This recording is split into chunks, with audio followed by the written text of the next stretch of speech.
Good afternoon, good afternoon, good afternoon, ladies and gentlemen.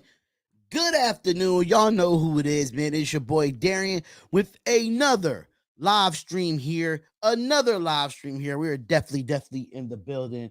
So make sure y'all come in and tune in to another episode of the Darion Hopkins Show. This is episode 34, ladies and gentlemen. Episode 34 of the Darion Hopkins Show.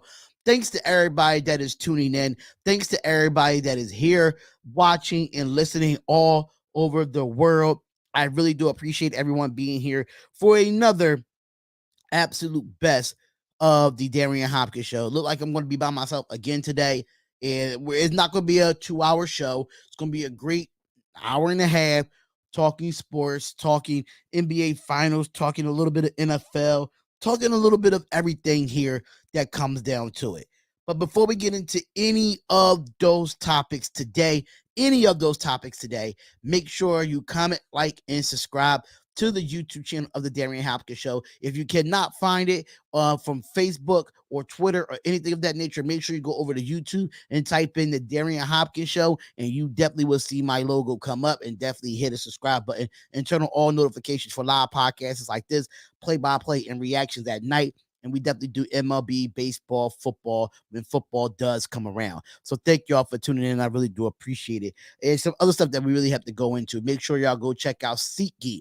SeatGeek is the platform if you want to go get any of live concerts, live events, sporting events, anything live that's in direct right there. Make sure you go to SeatGeek.com and get $20 off your first purchase using the promo code Hopkins. So if you want to go, like if you went to the Roots picnic this past weekend in Philadelphia, if you want to go to a singer like Lauryn Hill or Usher, or go see them in Las Vegas, anything of that nature, use the promo code Hopkins in the description, and you'll go to SeatGeek.com and get $20 off your first purchase. And make sure y'all go over to Bet Us if you are in the sports betting world, or are you just in the casino gaming world of that as well. Make sure you go to betus.com. The link is in the description. You receive 125% of your sports book upon the initial deposit, using the link that's in the description with my special offer. So make sure y'all go check out the special offer there. And I am a part of Fanatics too, ladies and gentlemen. Yes, I am a part of Fanatics. If you love sports, if you love jerseys, if you love fan gear, Miami Heat gear, Denver Nuggets gear, you love any of that stuff, make sure you go to the link in the description and go to Fanatics. Right now, they have 65% off using the link in my description. So make sure you go get your NBA Finals gear, your NFL gear. You love soccer, you love baseball, you love any sport that you love, go to fanatics.com with the link in the description. A special link is definitely in the description. So make sure y'all go check out Fanatics with 65% off today. Make sure I think it's a promo code right on the website that you get that 65% off, but make sure y'all go check that out, ladies and gentlemen. And before we get into any of it, for the last time, y'all, make sure y'all go check out our audio podcast. Our audio podcast is right here at Apple Music, Spotify, iHeartRadio, and Amazon Music. Make sure you check out the audio podcast and leave us a review, especially on Spotify or on Apple Podcasts. We would love to hear what you have to say. Give us a 4 stars, give us a 1 star. I just want to hear what y'all have to say about us in the Darion Hopkins Show in itself. D-Hop, there are rumors stirring around Lakers might acquire Chris Paul for D'Angelo Russell and Malik Beasley. I have not heard those rumors. The rumors have not came to my table till now. It was another rumor that just came out right before the show started, but it didn't happen in that aspect. So make sure, like I said, man, make sure y'all go check us out on Twitter and Facebook and Instagram at The Hopkins Show as well. But let's get down to the nitty-gritty of things. And that was last night's Game 2 of the NBA Finals, and it was a very great game, from the NBA Finals. The NBA definitely delivered us a great game here, and I was really excited for it. I was really excited for it due to the fact that the NBA Finals came down to a nail biter with Jamal Murray missing a 3, and the Miami Heat end up winning this game 111 to 108. It was great basketball that we saw last night. And we're going to get into a few topics that was stated in these NBA finals as well. But we definitely want to break down the actual game of the Miami Heat here. And I have to Miami Heat and Denver Nuggets. And I have to say, Miami Heat made a lot of adjustments going into game 2.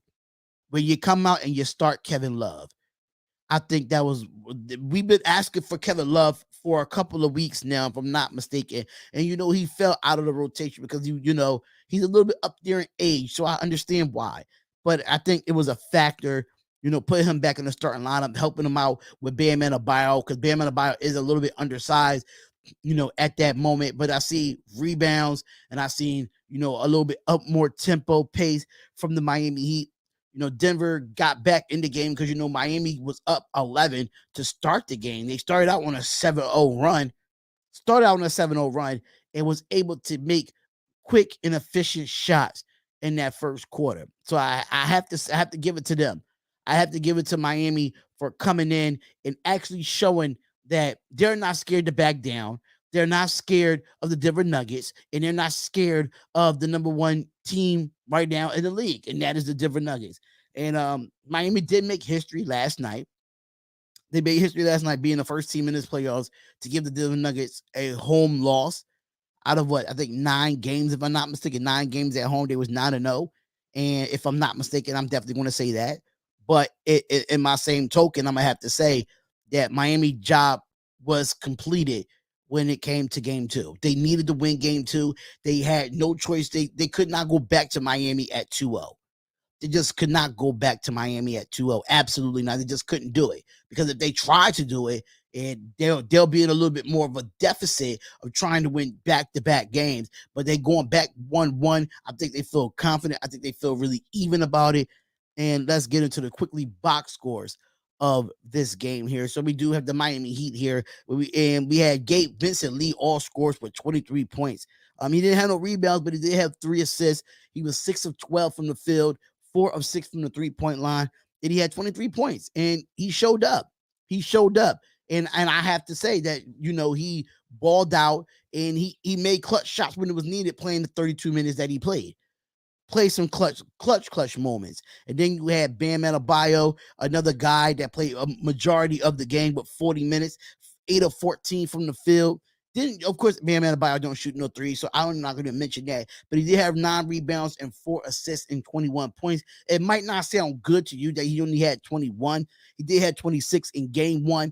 But at the same time, you have to look at it. He was looking to get other players involved, even though he scored the 21 points and he was on the rebounds, getting help out from Kevin Love. But Bam Adebayo played great. He played well. He played fast. He played a little bit more physical, even though Jokic had to earn the numbers that he got, which we will get into. But Bam Adebayo made sure Jokic earned it, even though Jokic could not miss a shot yesterday at all, could not miss a shot to save his life. But still, Bam Adebayo still found a way to try to slow him down, but you can't really slow him down. So I say it in that way. But Jimmy Butler played 40 minutes as well, 7 of 19, 2 of 5 from the three-point line, 4 rebounds, 9 assists, and 21 points. 21 points for Jimmy Butler. People can say what they want about Jimmy Butler, even though he's not giving you a 35-point game. He's not giving you a 35-point game. I know he's not. I know he's not giving you 26 to 30 points. But you know what he did last night that really made it interesting for me? He had 9 assists. He had 9 assists. Mind you, those 9 assists could have went to, it went to Max Strus. It went to Kevin Love. It went to Bam Adebayo. It went to everybody in the lineup. So people saying that Jimmy Butler had 21 and he was 7 of 19, I know he struggled. But people fail to forget 8 of that 21 points came in the fourth quarter. It came in the fourth quarter. And he's not the Jimmy Butler of won 5 games against Milwaukee. He's not the Jimmy Butler before he tweaked his ankle. He's just not. But did he do enough for them to win? Absolutely. This was not just, people need to realize that Jimmy Butler, yes, I understand that he's the star. I get it. You want to see 25 to 35 points in the playoffs from a star, from your best player on the team. I get it. But you got to have your supporting cast support you. You can't do it all on your own.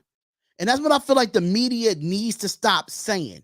They need to stop saying, oh, you need to see more from Jimmy Butler. The man had 9 assists. He only had a double-double. The man had 9 assists. He was spreading the ball around where he could not get a shot. He did not want to take ill-advised shots, which he did at some point of this game. But Jimmy Butler did what needed to be done to win this basketball game. And nobody wants to talk about the defensive side of him. Jamal Murray only had 18 last night. Only had 18. He struggled when he went up against Jimmy Butler defensively. He struggled.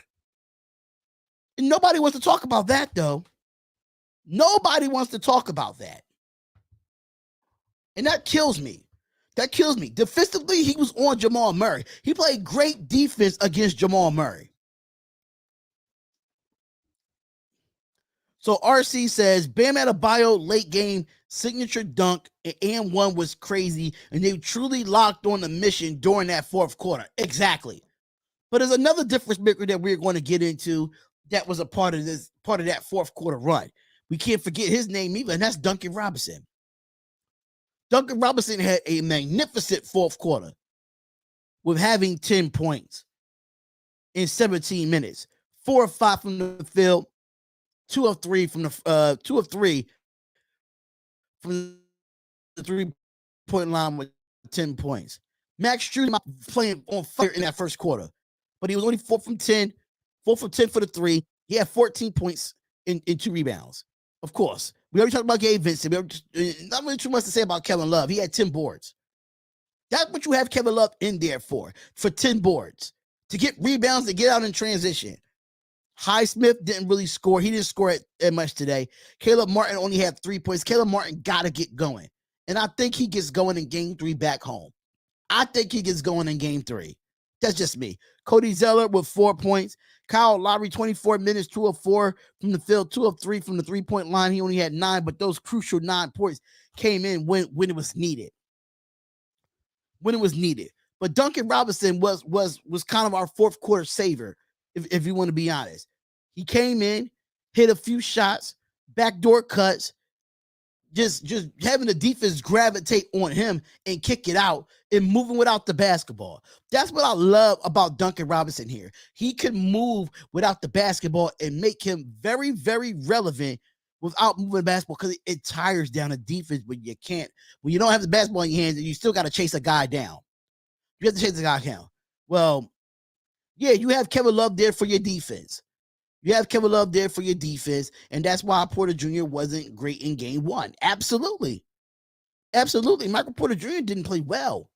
But if the RC says Duncan Robinson is going to be effective, maybe Tyler Hero doesn't have to rush back at all. Caleb Martin only had 3 points, but oh boy, his 3-pointer was late in big time. It sure was. It was definitely late in big time scenarios. But Duncan Robinson fourth quarter really uplifted this team in the fourth. That's just me. I mean, yes, Jimmy Butler made 8 of his 21. I agree. But the man had 9 points, and he played great defense on Jamal Murray, where Jamal Murray only had 18 points in the game. Even though Jamal Murray looked like he had more than 18 points, but I could take an 18-point night and have Jokic go off for 44 and them lose. I could take that. But going into the box score for the Denver Nuggets here, because we're going to make sure we speed this up quickly as possible. We don't want to keep talking about the NBA. We have so many topics to talk about today. Now, Gordon with 38 minutes, 5 of 7 from the field, 2 of 2 from the free throw line. He had 12 points. Michael Porter Jr. did not play his best game at all. And he was 2 of 8 from the field, 1 of 6 from the 3-point line, but he had 6 rebounds and he had 5 points. That's great. That's just great defense from Kevin Love. That's going to be completely honest. When Kevin Love got into the actual starting lineup, he kind of messed up in some ways. We all know Jokic was going to be the guy not to get anything. We all knew that, but we all knew at the end of the day that Kevin Love was definitely a difference maker in this game too. Then we have Nikola Jokic. Of course, Nikola Jokic is going to get his numbers regardless of what game you're playing or how you're playing them. Nikola Jokic is just going to get his numbers. He was 42 minutes, 16 of 18 from the field, 2 of 5 from the 3-point line, 11 rebounds, and 41 points. He didn't get a triple-double, but he got a double-double. And I'm fine with that. And I'm fine with Nikola Jokic getting 4 assists. And that shows you the passing lanes for the Denver Nuggets was not great due to the fact that Miami Heat defensively was good. That you got to be honest there. 4 assists for Jokic, that tells you something. That tells you Miami, you got to take away something from Nikola Jokic. You have to take away something. And what they took away from was the assist. They took that away from him. And when they did that, it turned out to be better for the Miami Heat if you look at it. If you look at it from that aspect. So with that being said, I just say that if you can't take away his rebounding, you can't take away his scoring, you damn well have to take away his passing ability. And he has some great passes. Don't get me wrong, even with the four assists that he had, he still has some great passes. It was 4 great assists that he did. He had Jamal Murray. Jamal Murray was 7 of 15 from the field, 3 of 8 from the 3-point line. He did have a double-double. He had 10 assists and 18 points. But hey, I could take an 18-point night from Jamal Murray and still win the game if you're the Miami Heat. That's just me. And then you have Caldwell Pope didn't play well. He only shot 4 times. He was 1 of 4 from the field, 1 of 3 from the 3-point line and 6 points.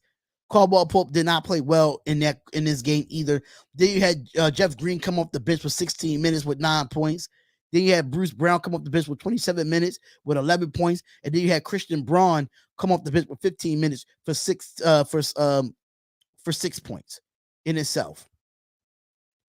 So when it comes down to it, ladies and gentlemen, I mean, we're going to get into the team stats and we're going to talk about who really won this game statistically. Statistically, did Miami win this game? Did they? But let's see. Let's absolutely see. So now when it comes to field goals, Miami was 38 of 78 from the field. 38 from 78, and then it was 39 of 75 for Denver. So even though Miami shot the ball a little bit more, and, even though that Denver was 52% from the field, Miami was not off that far with 48% of the field. Absolutely. So if Duncan Robinson is going to be effective, maybe Tyler Hero doesn't have to rush back at all. Caleb Martin only that was a big time one. That's what the last topic from RC. But RC doesn't say in the chat is that Mike Malone went to bed early because he didn't call a timeout for the final 5 minutes of the game. Thought that was really strange. We're going to talk about that, though. We're going to talk about that as well. I'm going to just get into the statistical part of it, but we're going to get into that. Now, the three-pointer, Miami was 17 of 35 when Denver was only 11 of 28. Miami shot the three 48.6% last night in game 2. 39.3% for the Denver Nuggets, which is not really off and not really bad either when it comes to it. Free throws. I talked about it in my last podcast when Miami played the first game. They only had 2 free throws. A little bit different this time. Miami was 18 of 20 from the free throw line. Big difference from game 2. I mean, big difference from game 1. Big difference from game 1. Absolutely. 19 of 22 for the Denver Nuggets here. Shot free throws. Miami shot 90% from the free throw line. Denver 86.4. When it came to rebounds, of course, Denver Nuggets did out-rebound the Miami Heat, but not by much. It was Denver Nuggets 38-31. So it wasn't that much, but it was right there in the lengths of being out-rebounding the Denver Nuggets, but Denver Nuggets had 38 rebounds. And then you had assists. 28 assists for the Miami Heat, 23 for the Denver Nuggets. I would never think I would have saw. I thought that would have been reversed. But Miami was passing the ball. They was moving out the basketball. They wasn't making ill-advised shots. When I know when Denver went on their runs, they kind of rushed into things, and that's just not Miami's game.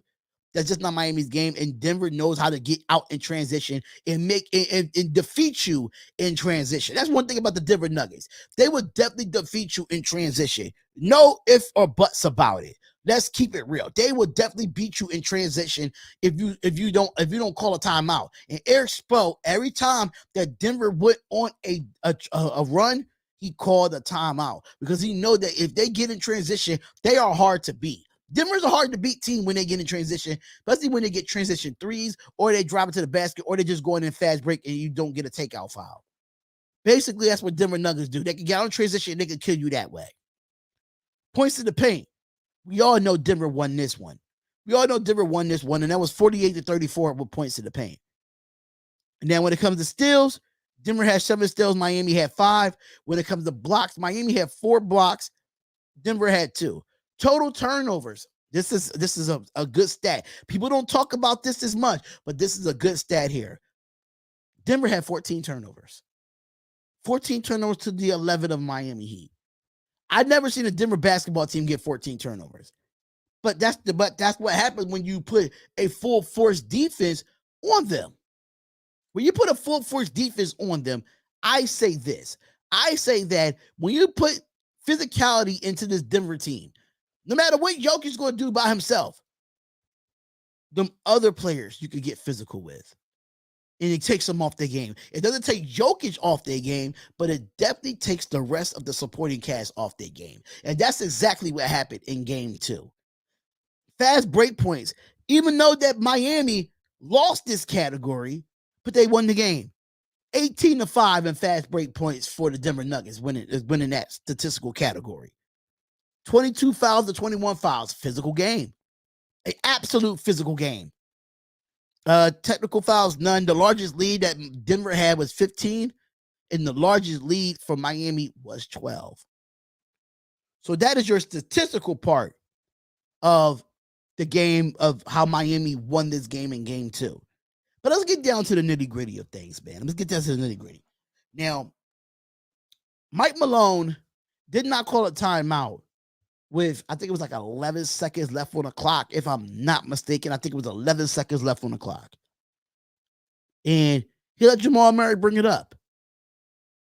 I understand it, why he did it, because Jamal Murray is a go-to guy, and you don't need to actually have him call a timeout and run a play.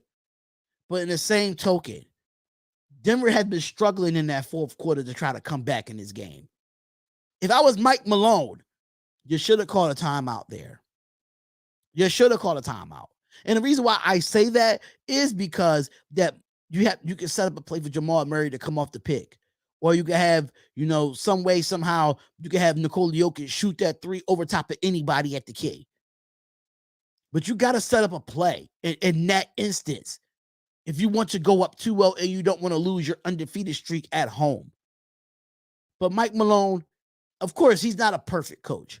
He's not a perfect coach, y'all. Let's just keep it 100 there. He's not a perfect coach. And I guess he was just in the moment. He was just in the moment, man. And y'all have to understand that sometimes as a coach, you got to go off of your gut. You got to go off of your reasoning of why you didn't call the timeout. Because I understand that. I understand that Anthony Pricey did not want to call a timeout because they didn't want to give the Heat the coach more time to draw up a play. I agree. But Denver struggled in that fourth quarter. Even though they were making a comeback, they struggled in that fourth quarter. I get it. I get why he didn't call a timeout. But at the same time, you struggled in this fourth quarter. You could have found a way with 11 seconds left on the clock if you would have called the timeout and found a way to run that clock down and get you a better shot than what Jamal Murray did. That's just me. From looking at it from the semantics of it, I think you could have found a better shot from Jamal Murray if a play was drawn up.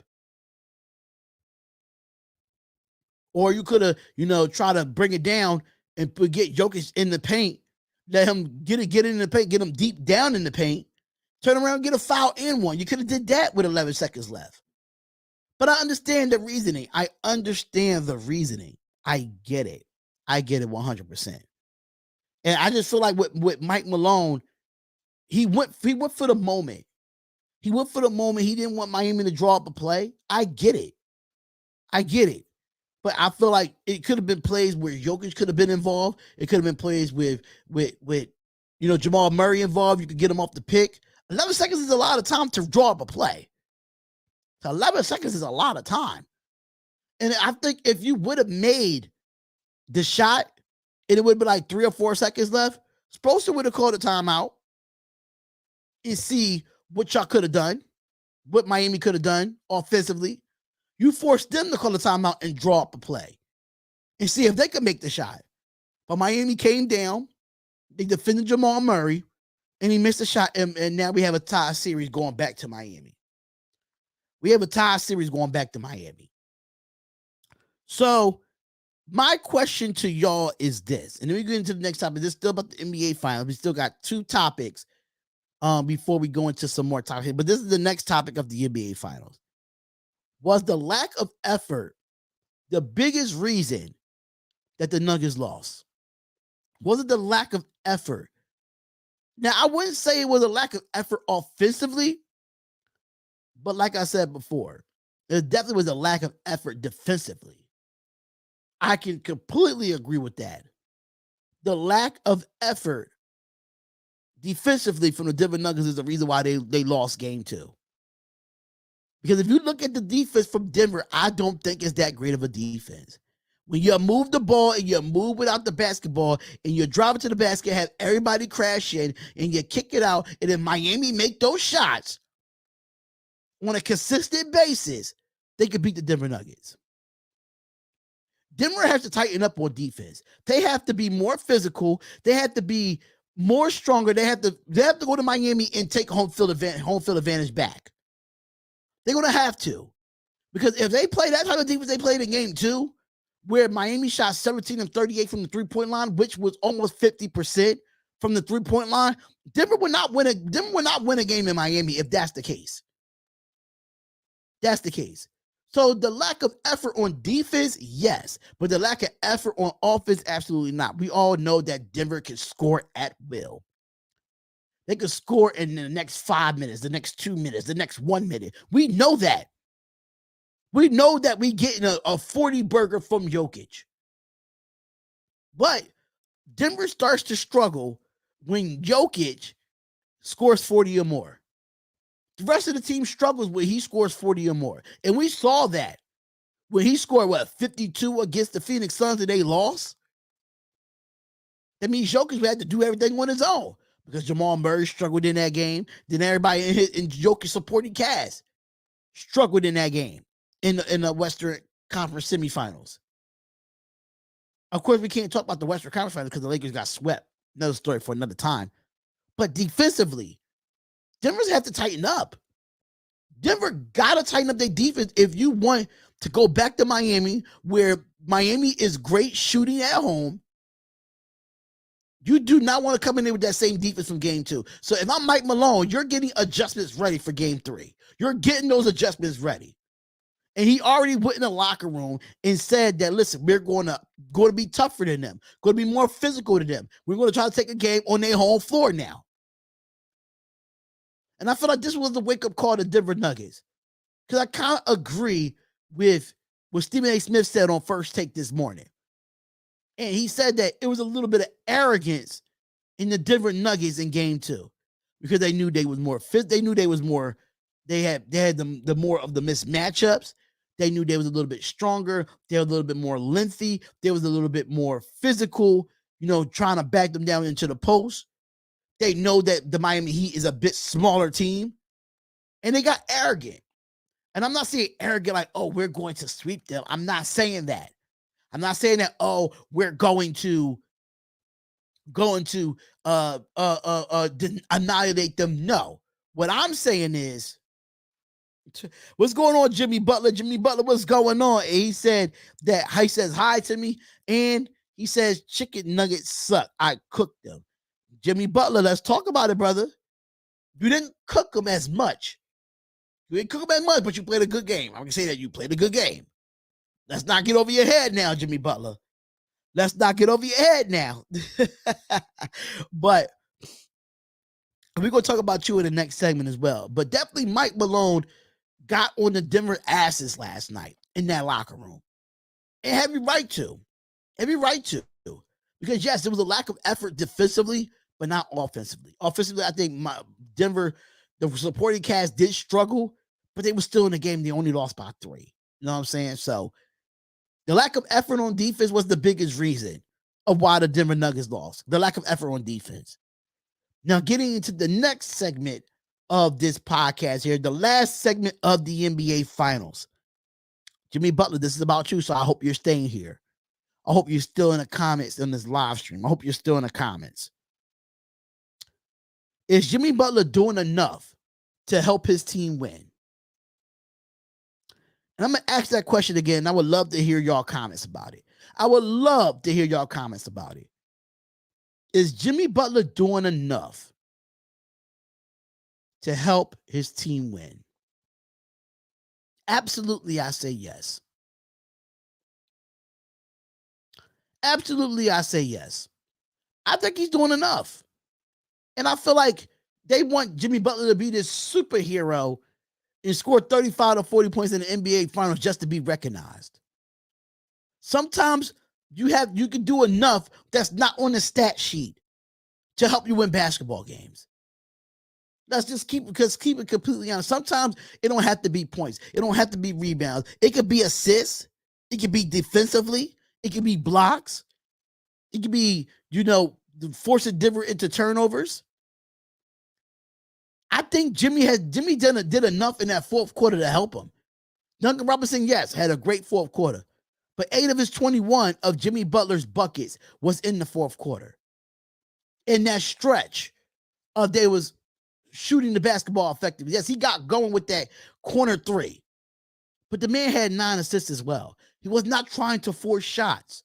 Yes, I understand that he only had 21 and he struggled in the first couple of quarters. But he's getting the ball to his supporting cast and trusting them to make shots. And that's what they did last night. I'm not expecting Jimmy Butler to give you 35, 10, and 12. I'm not expecting that from Jimmy Butler. People need to realize, and I said this earlier in the last segment, people need to realize that Jimmy Butler is only one person. You have 11 other players on this roster. You got 4 other players on that court that actually has to help you. Jimmy cannot do this by himself. He just can't. He can't do this by himself. He can't go out there and score you 40 points and everybody else is not in double figures. No, that's not how Eric Spoelstra plays his game. That's not it's not Eric Spoelstra doesn't like the game to be played like that.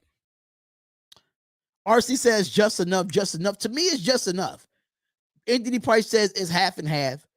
RC Cover says they want Jimmy to score like he did in round 1 versus the Bucks, score like MJ through his playoff years, or score like Anthony Edwards in this year's playoffs. You have a point there. You have a point there, RC. You have an absolute point there. And I think he did enough to win game 2. He did enough. He let Gabe Vincent shoot his shot with confidence. He let Max Strus shoot his shot with confidence. He let Duncan Robinson shoot his shot with confidence. Yes, I had to get on Jimmy Butler in the live play-by-play and reactions last night. I had to get on him for him to wake up because he had to wake up, and that's what Jimmy Butler was needed in this fourth quarter. We needed that 8 of 21 in the fourth quarter from Jimmy Butler. He needed to wake up because if Jimmy Butler did not wake up in that fourth quarter, we might be looking at a 2-0 series right now. But when your supporting cast is doing good and you don't really have to put up as many shots, hey, take the ball out of my hands. I could just facilitate. And Jimmy shows that he can facilitate when he can. I don't think Jimmy could do this by himself. And people need to stop saying that because Jimmy Butler can't do this by himself. He cannot win an NBA championship with just him on his back. If you look at any of the NBA Finals teams that won NBA championships, it was a supporting cast around their star. Sometimes it's 2 stars and then a supporting cast. So you gotta be the star. Of course, you're going to be the forefront of the NBA Finals because they know who you are. But your supporting cast is one of the reasons why you win an NBA championship. And that's what Jimmy Butler did. He didn't go into Milwaukee Bucks, Jimmy Butler, but he damn sure went into a Jimmy Butler that know that he could be he's not a selfish player. You see, he had 9 assists, and then he had what? I think he had 7 in game 1. So he could pass the basketball. So for me, 21-9 is fine by me. I take the 21-9 and still win the basketball game and not be the leading scorer. Because people fail to forget. Nobody want to look at the box. Everybody want to look at the box score and see what Jimmy Butler did. But defensively, he held Jamal Murray to 18 points. He held Jamal Murray to 18 points. Yeah, Jamal Murray had 10 assists. Fine. But he didn't let Jamal Murray score 30 or 35 or even 20. So you got to give him kudos for that. You got to give him kudos for that. So did Jimmy Butler do enough to help this team get a win? Absolutely, he did enough. With no doubt he did. Pierre Adebayo had 21. Did he do enough? Yes. Gabe Vincent had 23. Did he do enough? Yes. Duncan Robinson had 10. Kyle Lowry had 9. Did they do just enough? Yes, because they struggled in game 1, and they all was terrible in game 1. And they stepped it up a notch and took it to the next level in game 2. So RC says, however, that what makes Dwayne Wade a better player of the two, because D Wade essentially carried the Heat title over the Mavs in 2011. Well, we all knew that was D Wade's team. We all know that was D Wade's team. We all knew that. Absolutely. We all knew that was D Wade's team. We knew that for the forefront. We knew that for the forefront. That Dwayne Wade, that was his team in 2011. It wasn't LeBron's team. It definitely was D Wade's team. No ifs, ands, or buts about it. People can lie all they want about how when LeBron James was there, that was LeBron's team. It was not. It was not. Let's nip that in the bud right there in 2011. So I want to talk about this real quick, and I'm gonna get to it. I'm gonna get to it because this is the last NBA. We got 2 more NBA topics, not involved in the NBA finals here, and I'm gonna get to one of them. And the one is, so we all knew over the weekend and on Friday, I think it was Friday or Thursday or one of them days that we did the Darion Hopkins show, and we talked about Frank Vogel being the new head coach of the Phoenix Suns. And people was really upset about Frank Vogel being the new head coach in Phoenix. And I laughed at it.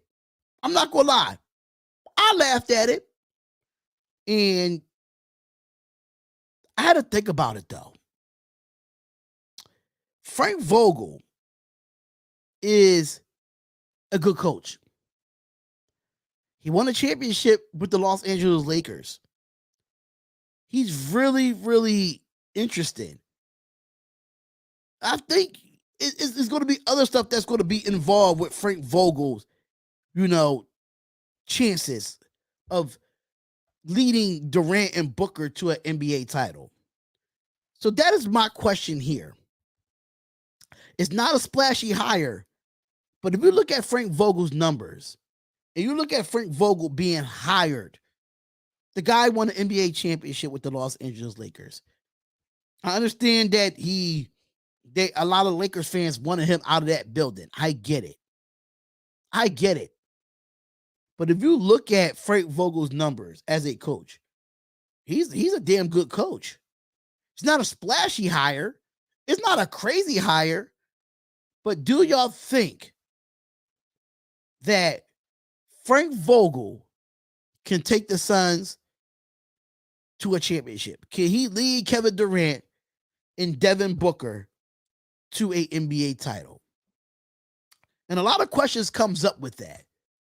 And I say that because we all know Frank Vogel is one of the respected coaches in the NBA. But a lot of things have to happen with this roster for them to actually make a championship contending team. For me, I just still feel like, and I'm gonna say this, and I'm gonna say this to the core: the Phoenix Suns should never got rid of Cam Johnson and Mikal Bridges. I think that trade was one of the worst trades that the Phoenix Suns could have done. I understand you went and got Kevin Durant. I get it, but you gave up defense in a stretch offensive player for Kevin Durant that barely played all season. So now you're going to get a full season with Kevin Durant. You're going to get a full season with Devin Booker. And what's going to happen with Chris Paul? He does have a partial non-guaranteed contract under his weight. What's the situation with DeAndre Ayton? What they're going to do in the offseason to help that bench with Cameron Payne and Lansdale? Because after them two, I don't know what's going on with Torrey Craig. I don't know what's going on with a few of the other players that's on the roster. Landry Shamet, it's another guy. So what is going to happen with this Denver Nuggets roster under Frank Vogel? What are they going to do to get Devin Booker and Durant the lead to the NBA title or get back to the Western Conference Finals, at least in that aspect? Because Frank Vogel is a good coach, man. People like to forget his record. And I'm going to pull it up for you real quick when it comes to Frank Vogel and his in the Suns contract and what he gets. And I like what they did in making Kevin Young the highest paid assistant coach that'll be coming over to the Phoenix Suns as well. And I just want to figure out how he's going to build this roster, how he's going to figure it out. How are they going to figure it out? Because it is a 5-year deal for Frank Vogel. And I just want to throw this out there that, they offered him the job Friday morning. People fail to forget about, Vogel's on the merge of the finalists. Doc Rivers was one of those guys too. He definitely was on a merge, man. But Vogel is a 4th time as a head coach after stops with the Lakers, Orlando Magic, Indiana Pacers before winning the title in LA. Vogel led the Pacers to the Eastern Conference Finals twice. And Vogel has an NBA top-rated defense in the 3 times in his career. Twice in Indiana and once with the Lakers, according to ESPN, which is not bad. So to me, his winning record, which they don't have here, but I think Frank Vogel is the guy for the job. Because that word right there, defensively. But my question is, can he get Devin Booker and Kevin Durant to an NBA title? Can he help them win an NBA title? I think it's possible. I definitely think it's possible. It's really going to come down to what this front office does and what this front office do with this roster. Because that second unit is not great for some of the teams in the West, and you're going to have to go through Denver. The Lakers might be on a come up depending on how things are turning out with their roster. You still have to go to State Warriors that could be a contender every single year. You have an up-and-coming Sacramento Kings, a young and flying up and down the court Sacramento Kings, but they got to make a few changes to their roster as well. But if I'm the Phoenix Suns, time is running out. Time is running out because Devin Booker might want to be out of Phoenix real soon if he doesn't get to at least back to the NBA Finals. And Frank Vogel's defense is going to really help them turn their game into an offense. And you get a full year with Kevin Durant. We don't know if Chris Paul's coming back. We don't know what's going on with DeAndre Ayton. We just don't know these things. A lot of uncertainty right now, even though they got their coach. But there's a lot of uncertainty with the Phoenix Suns in this roster. So can they take them to a title? I think so. I think they can take them to an NBA Finals. I think they can. If they can't, then it's a failure. It's a failure. But 5 years, and we have to see what this team can do. If they can get past those teams in the Western Conference, go for it. Go for it. So let's get to the next topic here. And this is the last NBA topic before we go into the NFL. So we have free agency for the NBA. We have free agency, and there's a lot of talk going around.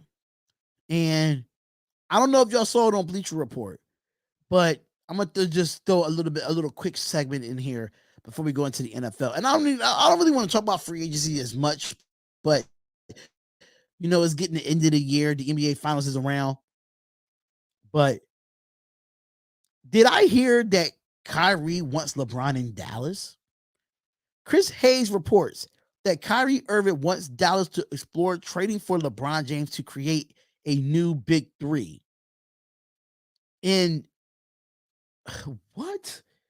To create a new big three in Dallas? Now, let's be completely honest here, man. And I'm gonna read what the report says. This is exactly what I'm gonna say here. What the report says. Now, this is according to Chris Hayes of the Bleacher Report. He said a new twist emerged in the LeBron James and Kyrie Irving reunion plot. Told league sources that told Bleacher Report Kyrie Irving wants Dallas Mavericks to explore trading LeBron James this offseason to create a big three along himself by him and Luka Doncic. At this point, it's no secret Irving and James are open to a reunion from their days of playing for the Cleveland Cavaliers.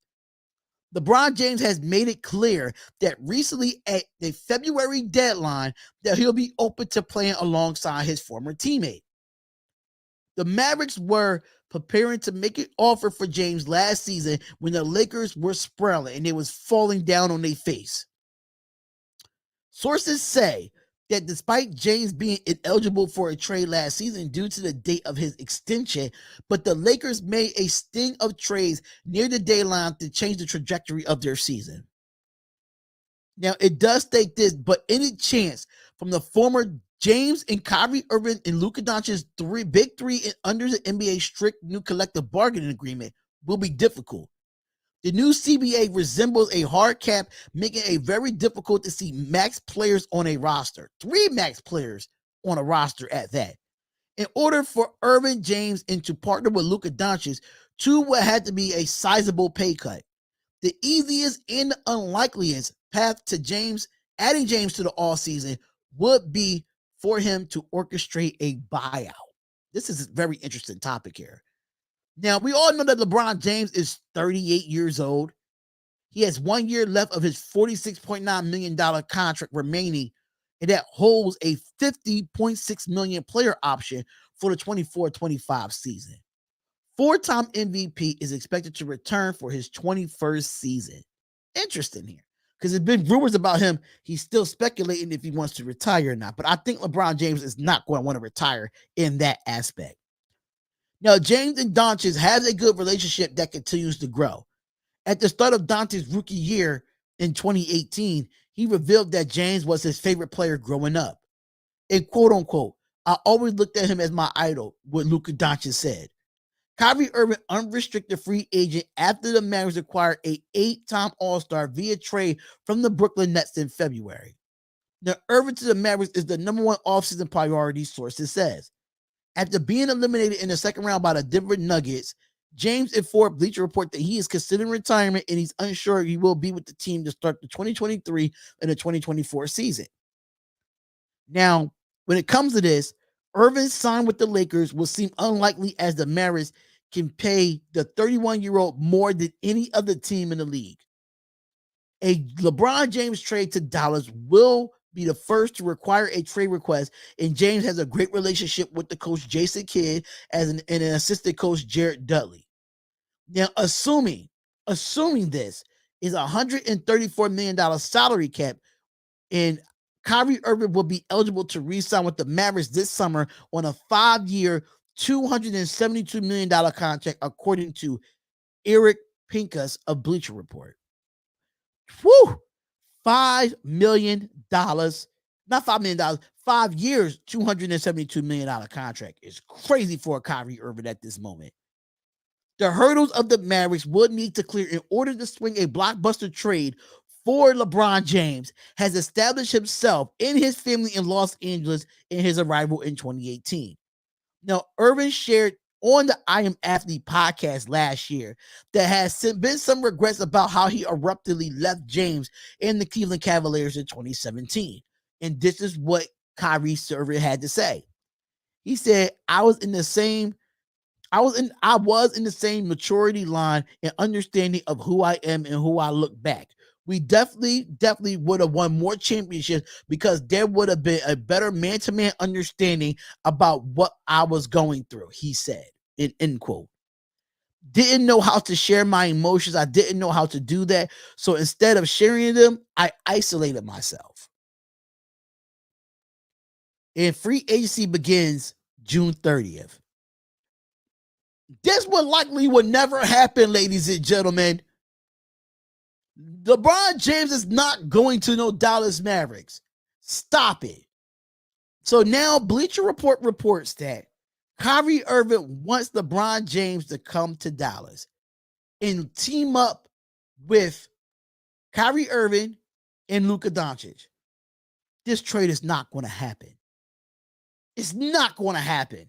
And I'm going to tell you why it's not going to happen. You really want 3 max players on your team. And I listen, I wouldn't mind seeing it. Another big 3, I wouldn't mind seeing it. But who is the second unit for the Dallas Mavericks? Who is the supporting cast that you have? Because one of them is going to have to take a pay cut. Like I said, Kyrie Irving wants a 5-year, $272 million contract. I don't think he wants that. I think that's what Dallas wants to offer him. But in the same token, I just don't see LeBron James taking a pay cut. I don't see Kyrie Irving taking a pay cut. And they did just extend Luka Doncic, if I'm not mistaken. They did just extend him to a big contract. So now you bringing them 3 onto the Dallas Mavericks is not realistic. It's not. I don't think you will see LeBron James in a Dallas Mavericks uniform. Yes, he has a relationship with the assistant coach and the head coach and Jason Kidd and assistant coach Jared Dudley. He has a relationship with them. He has a great relationship with Luka Doncic since he came into the league. Of course, it went sour between Kyrie Irving and LeBron James, but they did both open up about saying, "Oh, we could team up again." But my question is this: is Kyrie Irving really want to play basketball? That's another question that you have to ask. What are you going to put around these 3 if it does happen? Hypothetically, I don't think it's going to happen. I just don't think so. I don't see that happening. But if it did happen, hypothetically, who is your supporting cast? What money you have left over in your salary cap to go get players to help out these 3? What is your second unit going to look like? So there's a lot of uncertainty questions there. And will Kyrie Irving come back to Dallas? Mind you, he's a free agent. So even though Kyrie wants LeBron in Dallas, LeBron, do you even want to stay in Dallas at that point? So I think that was a kind of a BS rumor to me. I didn't care for the rumor at all. And I think the rumor was terrible. It's a terrible rumor. I don't think LeBron James will ever go to the Dallas Mavericks. He will stay and struggle with the Los Angeles Lakers before he go to Dallas. I don't think LeBron wants to go to another team. He's been with Cleveland. He got drafted by Cleveland, left Cleveland, went to Miami, went back to Cleveland, and left Cleveland again to go to the Lakers. Do you think he want to add another team to his legacy? I don't think so. I don't think LeBron James wants to. He's going to stay and finish his career as a Los Angeles Laker. So the rumor sounds pretty good to have Kyrie Irving, Luka Doncic, and LeBron James all on one team in Dallas, but it's just not realistic. It's not realistic at all. It's not realistic at all. All right, so that's it for the NBA topics, ladies and gentlemen. We're done with the NBA topics today, and we have NFL to talk about. It's a few things I want to talk about for the NFL, and that's Leonard Floyd. Leonard Floyd, man, added depth to another roster. And that is the Buffalo Bills. That is the Buffalo Bills, ladies and gentlemen. And I'm like, okay, they still got Von Miller. And of course, they agreed to a 1-year deal for Leonard Floyd. So the Buffalo Bills continue to work on a pass rush. They do. Agreeing to term with Leonard Floyd on a 1-year deal, sources confirm ESPN Jeremy Fowler. Not adding to the defensive line in this year's draft, because they did not draft a lot of defensive linemen. The Bills did sign defensive tackle Poona Ford to a 1-year, $2.25 million deal and a $1.5 million guaranteed in May. And defensive tackle Ed Oliver, who also agreed to terms on a 4-year, $68 million extension with a $45 million guarantee on Saturday.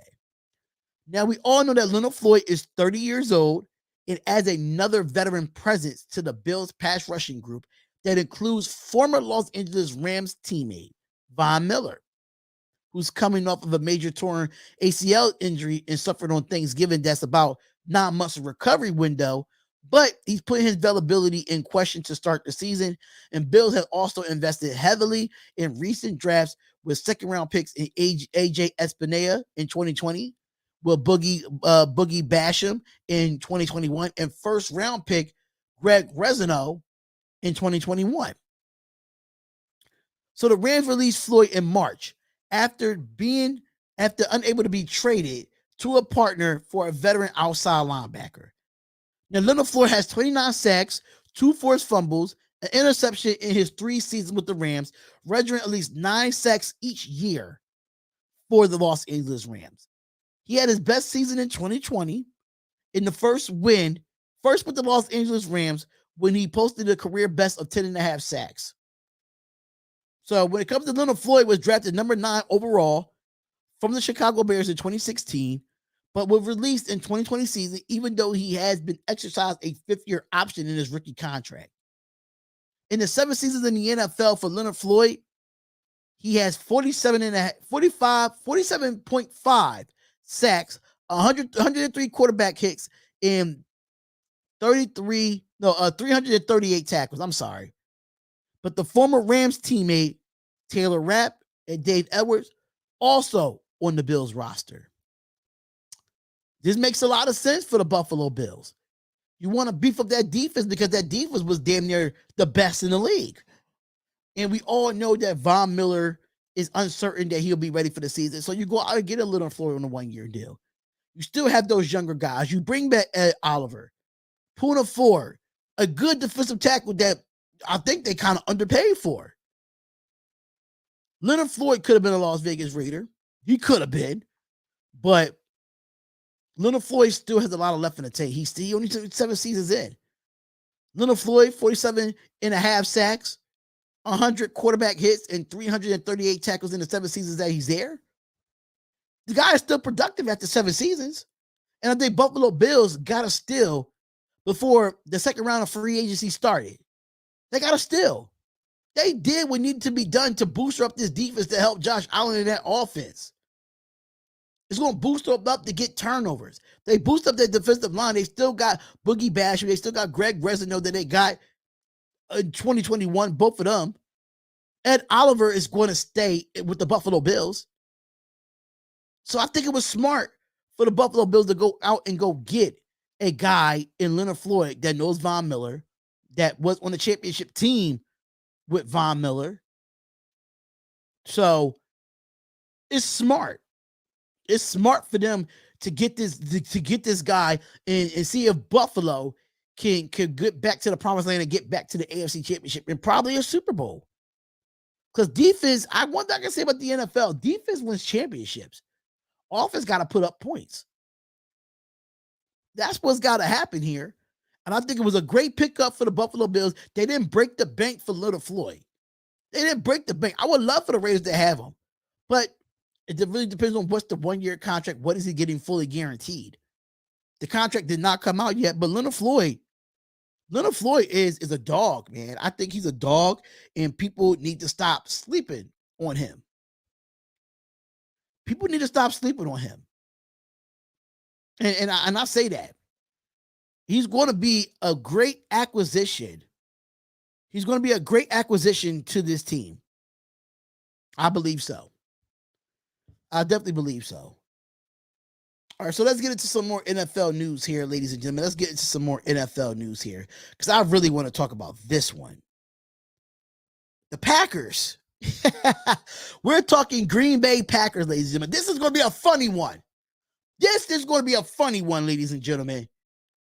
Packers wide receiver Romeo Doubs, or Romeo Doubs, how you pronounce his name, believes that Jordan Love can do the exact same thing as Aaron Rodgers. Wait, did I just hear that correctly? Packers wide receiver Romeo Doubs, or Dobbs, or whatever how you pronounce it, believes that Jordan Love can do the exact same thing as Aaron Rodgers. Very interesting topic here. Very interesting. Because the storyline of the Green Bay Packers all offseason will continue to revolve around Jordan Love in taking the mantle from Aaron Rodgers. As far as wide receiver Romeo Doubs knows, is concerned, as his concern, as you can say, the transition won't be a mean significant change, according to him. He says that I just think Jordan can do it, according to Dobbs told Spectrum One News, a Wisconsin of Dennis Cross. So this is exactly a local news that this is what he interviewed earlier this week. He says, in quote, I think Jordan is a really good quarterback. When you go from Aaron Rodgers to Jordan Love, Aaron was a really great quarterback. But I believe Jordan could do the same exact thing. So I don't really see what's the big difference. June was always a function as a hype-up season. Romeo Doubs is doing his part and has likely seen what he feels from Love on the field, but the difference in the actual production at this point in the two quarterbacks in the careers obviously start.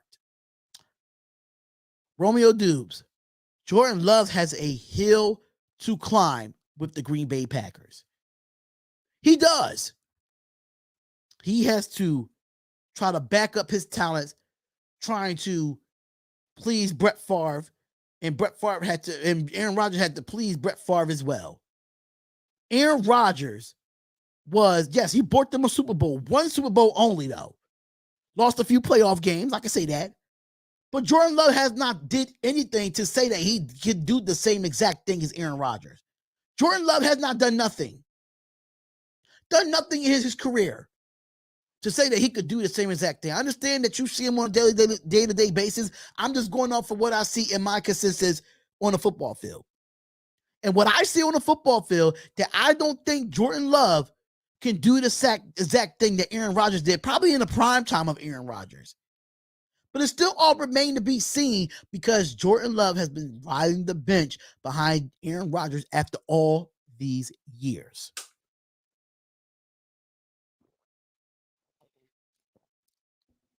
Jordan Love, I think he can be a solid quarterback. But can he take him back to the promised land? Not right now. Not right now. And can we come back to this question about in the next couple of years? Because you know he did sign a small extension to stay with Green Bay. So Romeo Doubs, or however you pronounce your name, as of right now, as of today, June 5th, 2023, Jordan Love cannot do the same thing as Aaron Rodgers. I'm not even a big fan of Aaron Rodgers, and I'm saying this. Because Jordan Love has a lot to prove to himself. He has a lot to prove to this Packers organization. He has a lot to prove to these Packer fans. He has a lot to prove and has a lot of weight on his shoulders now being a starting quarterback since Aaron Rodgers has been traded from the New York Jets. So let's keep it really buck here. You really think Jordan Love can do the same thing as Aaron Rodgers and bring a Super Bowl back to Titletown? It's all up in the air at that point. It's all up in the air at that point. But he did say that Aaron Rodgers is a great quarterback. He did say that. He did say that. So when it comes down to it, I can't even be mad at him. I can't be mad at what Romeo Doubs said, but as of today, as an OTA in training camp, in the next couple of years, we'll probably see he's doing the exact same thing. But as of right now, I have to say it's a no. It's an absolute no. I can't do it. I can't say that. I can't say that. So Romeo Doubs, bro, my guy. That's all I'm gonna say. That's all I'm gonna say. So, and I'm going to be completely honest. I would love to see Jordan Love succeed. I'm not wishing anything on him. I'm not wishing anything bad on Jordan Love. I want to make that very clear. But just to say right now that he is he can do the same exact thing as Aaron Rodgers as of today, no. No. Absolutely not. Absolutely not. So let's get on to the next topic here, ladies and gentlemen, because we are a little bit running out of time. The most improved teams in 2023 in the NFL, 10 rosters that's on the rise. Now, the most improved teams in 2023, can it be the Bears? Can it be the Jets? Can it be among the 10 rosters that's on the rise in this offseason? A lot of talks can be had about top 10 teams or most improved teams in the NFL. You could definitely talk about it. And while as we glide into the summer months, NFL franchises have, press pause in most of the active stages of the off season. The reconstruction, free agency is almost in a rear view while the draft completely is definitely in the books. So which rosters to me or which rosters to NFL.com most improved over the past few months? And according to NFL.com, this is according to them, and I'm going to give my reasoning of it. The top 10 most improved offenses in the offseason. Of course, they said the New York Jets is one of them. Of course, getting a legitimate option in a Super Bowl winning quarterback in Aaron Rodgers. They went out and did some other things. Went out to get the 4-time MVP. He is a 1-year rental. They do have Garrett Wilson. They do have back from injury Breece Hall. If Breece Hall could come back. And then you have, Alan Lazard and Randall Cobb. Those guys, came over from the Green Bay Packers. It's definitely it's a definitely amount of pressure on a new play call on Nathaniel Hackett. The man is on the motherboard, and it's a lot to be talked about.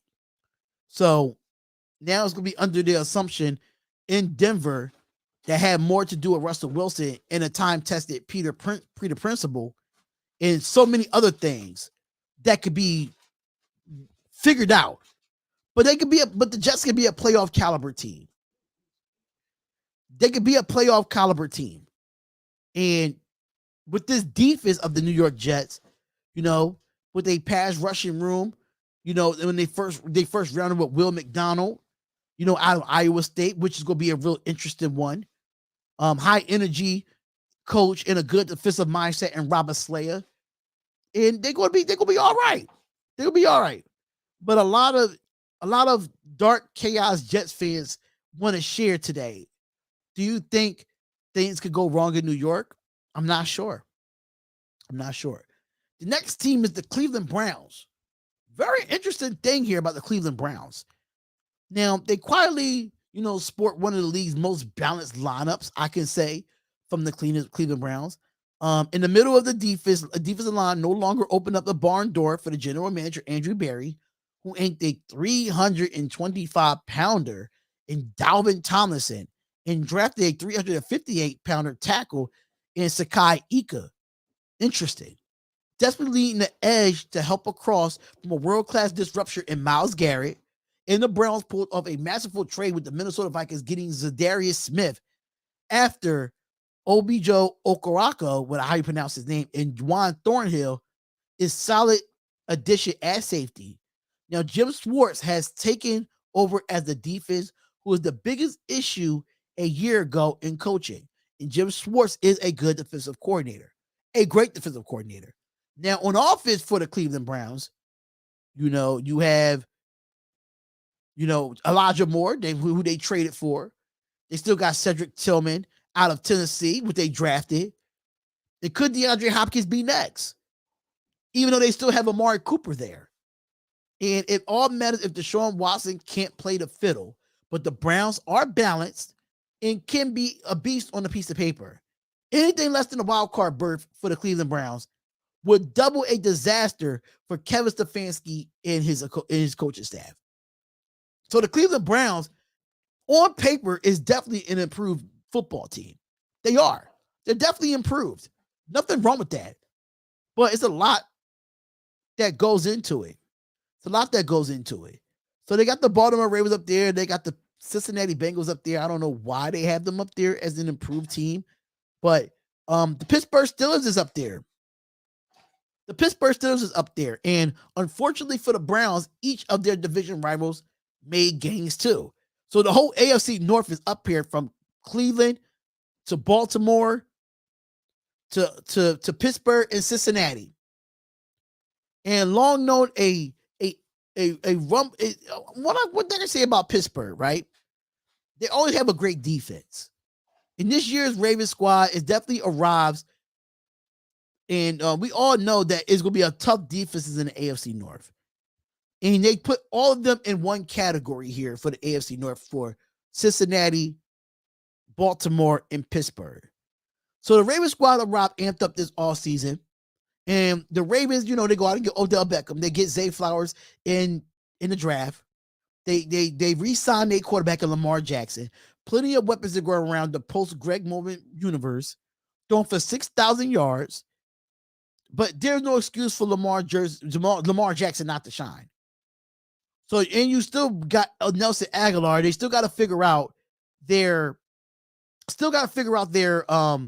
running back situation. What's going on, Real Tagoons TV? What's going on, brother? What's going on, man? How you doing? So Baltimore has a lot to figure out, especially defensively. They did sign Rock Ya-Sin. They don't know if Marcus Peters is coming back. And I don't think he's even signed with a team yet. So it's a lot to talk about when it comes to Baltimore. Now, as for the Pittsburgh Steelers, people view the Steelers as a under-the-radar, heavy AFC team that they found in Kenny Pickett out of Pittsburgh. They definitely got to produce this year. Lamar got to produce, and I think the whole Ravens team got to produce this year. They found them a new left tackle in the first rounder in Broderick Jones, which I thought that was a great pickup in the first round for the Pittsburgh Steelers out of Georgia. Pittsburgh hasn't snatched a first-round book since Jermaine Stevens in 1996, and they adore the Steelers grabbing a cover man in Joey Porter Jr., which was a next pick, and the son of their franchise fire starter, Joey Porter Sr., that belonged in the Pittsburgh and pairs nicely with free agent pickup Patrick Peterson. So Pittsburgh looks really good on paper as well. Joey Porter Jr. out of Penn State was a really good pickup, and I thought he dropped so far in the draft. Too far in the draft, in my opinion. But Patrick Peterson is really going to help him out with the preseason, with everything. Kenny Pickett's going into his second year. It'll be very interesting to watch to see how he develops and being a starting quarterback for this team. And it's going to be some very improved teams in 2023 that you really have to watch for. And that's all in the AFC North from Cleveland, Baltimore, Cincinnati, and the Steelers. Now, speaking of Cincinnati, they loaded the Bengals into a roll of camp with flock of familiar faces on offense. They were at task and had a few do-overs and a few things they needed to do to help out the Cincinnati Bengals team. Landon Orlando Brown Jr. to take over Joe Burrow's blindside protector. Cincinnati stares through the Super Bowl window. And that's been the issue for Cincinnati. Trying to get him a consistent offensive line for Joe Burrow. Yeah, I got to get him an offensive line if he wants to succeed and get back to Super Bowl. Even though they went to Super Bowl with one of the worst offensive lines in football, but their defense was great. And they lost a lot of players to free agency on that defense. So let's see if the Cincinnati Bengals can reload that team to get back to an AFC championship and get their revenge on the Kansas City Chiefs. That's possible. Absolutely possible. Then you have the Detroit Lions. In 2022, they was 9-8 and missed the playoffs. And this is what I said about this team. I said it about this team on the live stream last night. They went 9-8 last year. Detroit Lions is not a laughing stock of the NFL anymore. They're just not. But the Detroit Lions draft was nitpicked out of the gate. But overall haul, they bought a bundle of immediate starters. Now, Jahmyr Gibbs, I was kind of surprised from this pick. Jahmyr Gibbs was a surprise for this kick, but I understand why they did it. They traded DeAndre Swift to Philadelphia Eagles. So it looms the backfield of the vaccination.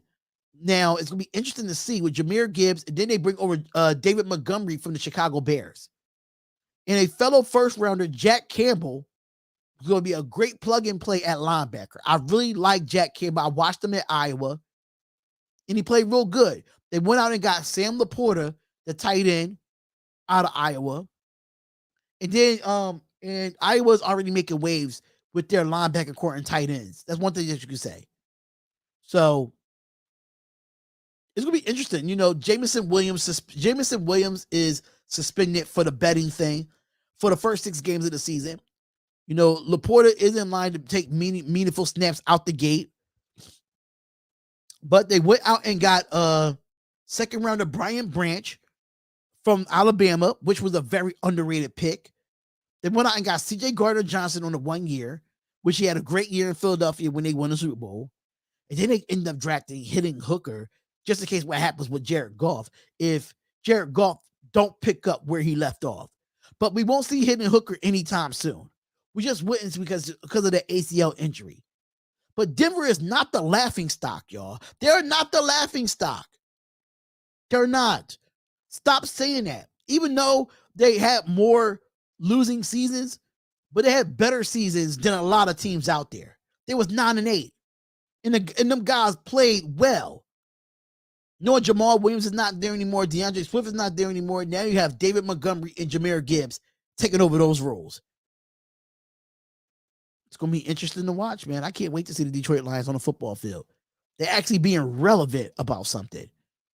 The next 2 teams that they had there in the AFC North, they considered a improved team. The Houston Texans and the Indianapolis Colts. Now, a pair of unwatchable entities last year. The Colts was not that great, even though my Raiders could not beat them. So, the Indianapolis Colts was not great to watch either. Houston Texans was not great to watch. But bringing in C.J. Stroud for the Houston Texans, I hope under center will help the Texans while they get their first-round edge rusher in Will Anderson Jr. Newly minute head coach with D'Amico Ryans coming over from the defensive corner situation and going over to, you know, the Houston Texans to change that culture there. They did get a 3rd rounder in Tank Dell that brings speed, while the 2022 second rounder John Mechie III rejoins the mix after missing his rookie campaign, overcoming leukemia. So now we get to see John Mechie with a C.J. Stroud and a few other receivers over there. No Brandon Cooks, but you'll definitely see John Mechie III. Now, with the Indianapolis Colts, with Shane Steichen will be back. They don't have, you know, Matt Ryan under center no more. They drafted Anthony Richardson. They already split in the first team snaps with him and Gardner Minshew at OTAs.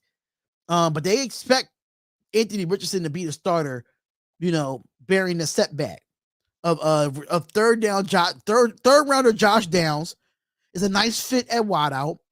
Big question is the offensive line. And you know, of course, you're going to have Jonathan Taylor. Do you know how that was? Jonathan Taylor had a great year when he had a great offensive line. And hopefully they bounce back. Now, when it comes to Anthony Richardson, the rival, it does mark a new era of a team searching for inspiration ever since Andrew Luck left the team he hit the Control, Alt, and Delete on his NFL career. So Andrew Luck is not coming back to the NFL, so please just nip that in the bud. Definitely nip that in the bud. Chicago Bears, 3-14. They could be an improved roster this year with, you know, trading for DJ Moore, getting out of the number 1 overall pick and giving it to the Panthers in a, you know, massive pre-draft swap. You still have Justin Fields as your alpha quarterback that even though he has to throw the ball a little bit more, but I understand why he runs for his life because of the offensive line. Now you have DJ Moore and Chase Claypool with Darnell Mooney and Cole Kmet.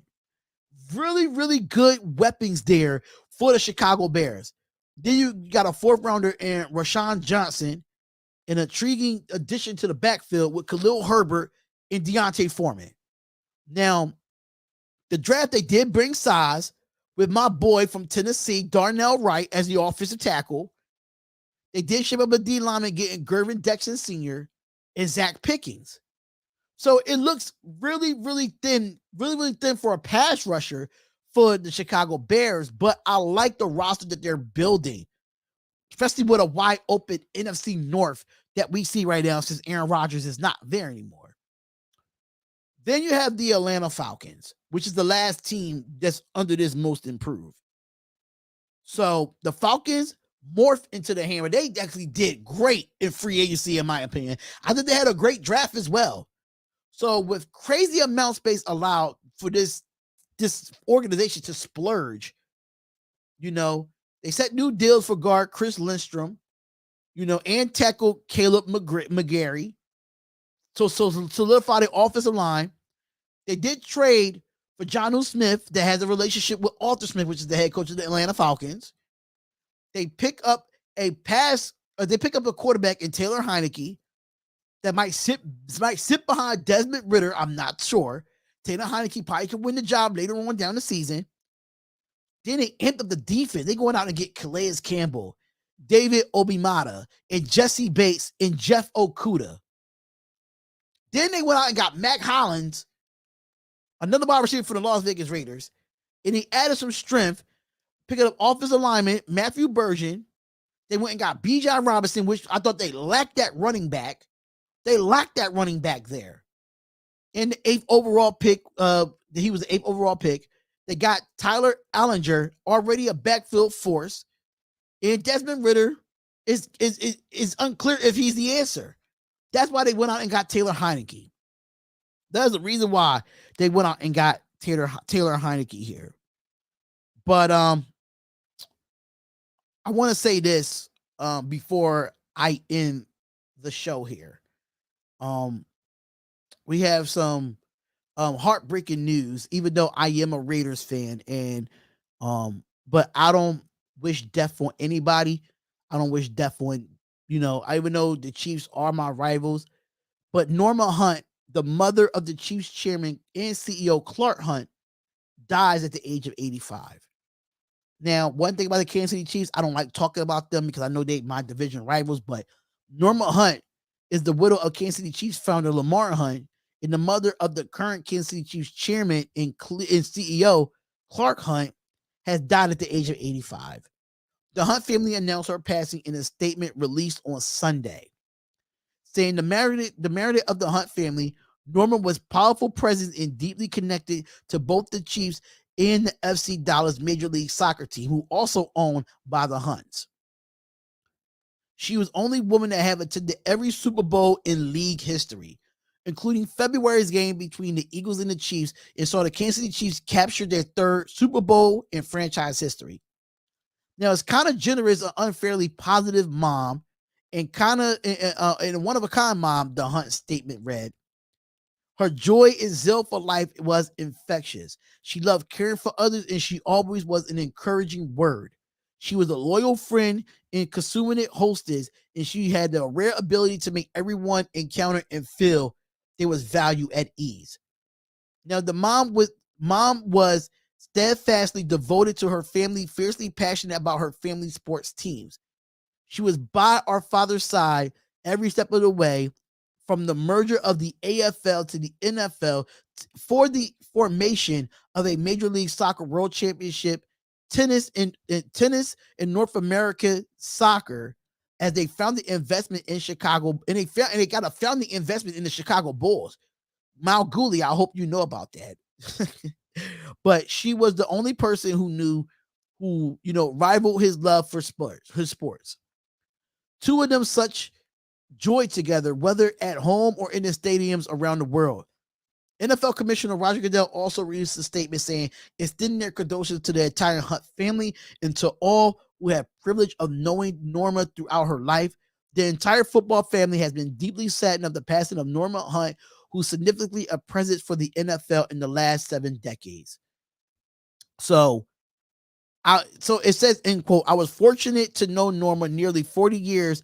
It always stuck by her warmth and grace, her partnership with Lamar, and her pride in their family.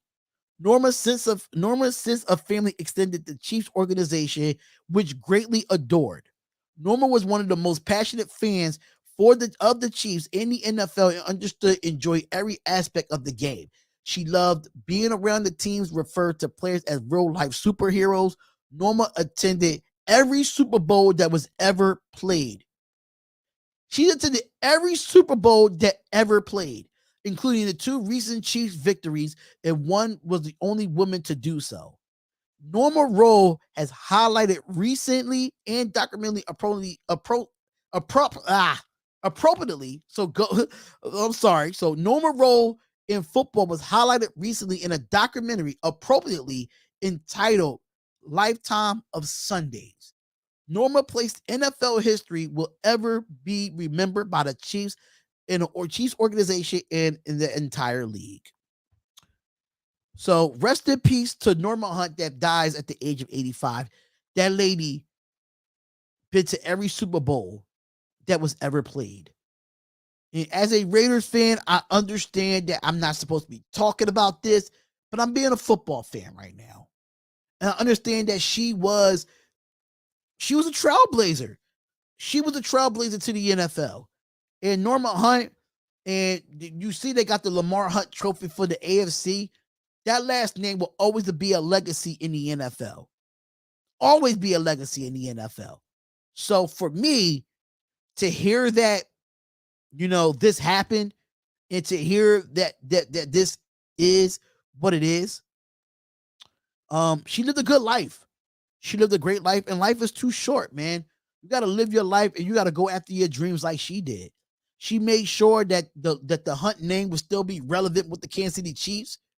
They own a soccer team. They got a little bit of ownership with the Chicago Bulls. They're set. But they took everything and took a risk and built this Kansas City Chiefs team to what they are now. Unfortunately, y'all see my Raiders behind me, and I understand y'all can bash me all y'all want. But Norma Hunt is a trailblazer for the NFL as a football fan. Take my Raider fandom out of it. Take my random fandom out of it. The lady played really well. She played a really big role in the Kansas City Chiefs. A big role. So with that being said, man, rest in power, rest in peace. And Lamar Hunt, you got your wife back. You got your wife back, man. The NFL is saddened. Football fans, probably more Chiefs fans, is going to be saddened about it.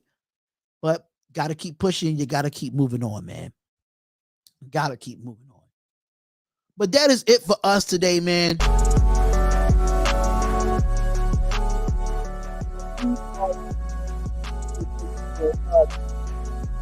So, we are absolutely finished here. We talked about every single topic that I had on the topics list today. And I am ecstatic. I am happy that today is Monday, June 5th. And make sure everything that y'all do here, man, be smart, be good, and live your life to the fullest. But one thing I'm going to say is this. Like I said, rest in peace to Norma Hunt. Rest in peace to her. But we are in the books here, man. The Heat take game 2. We'll do game 3 on Wednesday.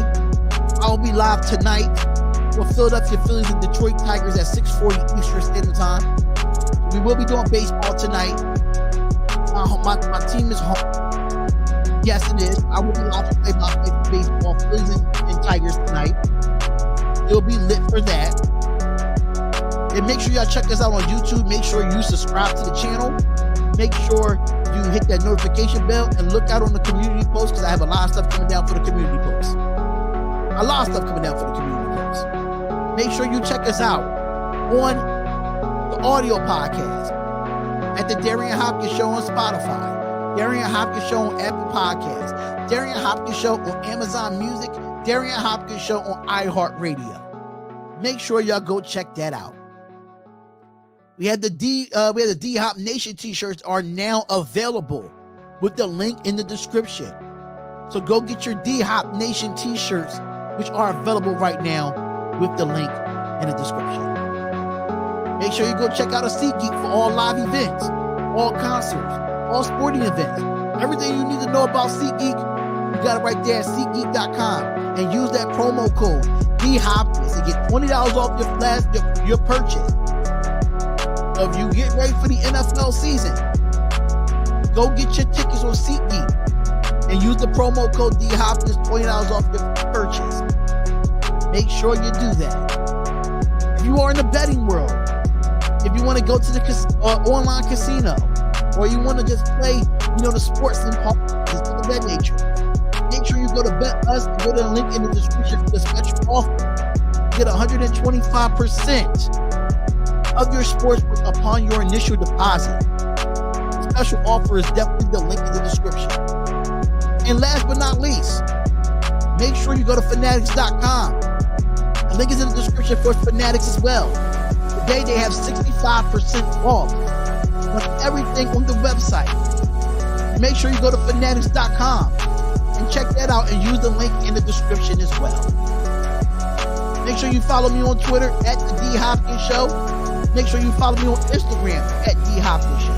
Make sure you follow me on Facebook at D Hopkins Show. And don't forget, I will be live for the Philadelphia Phillies and the Detroit Tigers live play-by-play and reactions at 6:40 Eastern Standard Time. But thank y'all so much for being in another episode of the Darion Hopkins Show.